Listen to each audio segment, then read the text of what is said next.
पुराने जमाने में एक गांव में अरहम नाम का एक लड़का रहता था जो बहुत खुदगर्ज और गुस्से वाला था। वो किसी से मोहब्बत से बात नहीं करता था, ना ही किसी की मदद करता।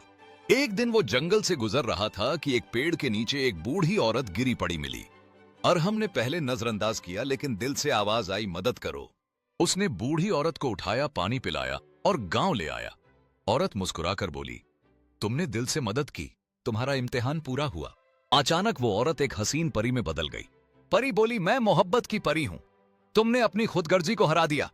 अब तुम्हारे दिल में रोशनी रहेगी और लोग तुमसे मोहब्बत करेंगे। उस दिन के बाद अरहम का दिल बदल गया। वो सबसे नरमी से बात करता, मदद करता और गांव में सबका चहेता बन गया।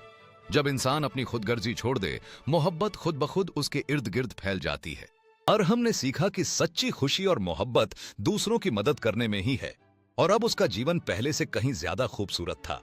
अब अरहम का जीवन पहले से कहीं ज्यादा खूबसूरत था। वो अपने दिल की रोशनी से पूरे गांव को रोशन कर रहा था।